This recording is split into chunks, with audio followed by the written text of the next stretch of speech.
আজকে রান্না করব মোচার ঘন্ট বা কলার ফুল। প্রথমে মোচাকে ভালো করে ছাড়িয়ে ধুয়ে পরিষ্কার করে নুন আর হলুদ দিয়ে হালকা করে ভাপিয়ে নেব। এরপর আমাদের যেটা লাগবে আদা বাটা, রসুন বাটা, পেঁয়াজ কুচি, শুকনো লঙ্কা, গুঁড়ো লঙ্কা, হলুদ গুঁড়ো, জিরে গুঁড়ো, গরম মশলা, ঘি, কাঁচা তেল আর কাঁচা ছোলা। সবজির জন্য আমরা ব্যবহার করছি আলু আর বেগুন।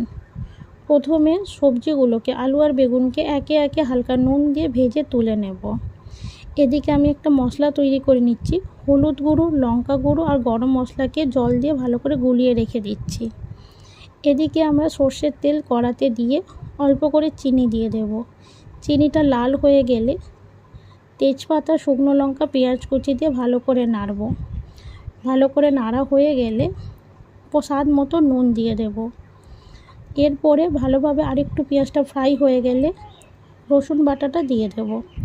রসুন বাটা দিয়ে কিছুক্ষণ নাড়ার পর আদা বাটা দিয়ে আবার কষাবো কিছুক্ষণ।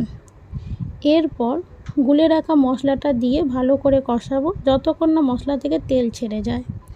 তেল ছেড়ে গেলে ভেজে রাখা আলু আর বেগুন দিয়ে সবজিটাকে আবার ভালো করে কষাবো। এরপর মিশিয়ে দেবো আমাদের কাঁচা ছোলা দিয়ে আরেকটু কষাবো। দেওয়ার পর সেদ্ধ করে রাখা যে মোচাটা আমরা দিয়ে দেব। দিয়ে ভালো করে মিক্সড করে নেব মশলার সাথে। মিনিট 3 এভাবে নাড়ার পর পরিমাণ মতো জল দিয়ে ঢাকা দিয়ে দেব। এই রান্নাটা পুরোটাই হবে হালকা আঁচে, মিডিয়াম আঁচে করতে হবে। এরপর নামাবো, ঢাকনা খুলে দেখব জলটা হালকা করে মরে গেছে, মানে কমে গেছে। তো একে একে ওপর থেকে গরম মশলা, ঘি 1 চামচ আর কাঁচা তেল দিয়ে দেব। কাঁচা দিয়ে ভালোভাবে নাড়তে থাকবো। কিছুক্ষণ নাড়ার পর এটাকে জলটা ভালো করে মরে গেলে নামিয়ে নেব। তোমরা কোথা থেকে কীরকমভাবে দেখছো ভিডিওটা আমাদেরকে জানিও। ভিডিওটাকে লাইক, শেয়ার, কমেন্ট করতে ভুলো না কিন্তু। ফেসবুক থেকে দেখলে চ্যানেলটাকে ফলো করো আর ইউটিউব থেকে দেখলে চ্যানেলটাকে সাবস্ক্রাইব করে দিও। তোমরা কোথা থেকে কে দেখছো সেটাও জানিও কিন্তু।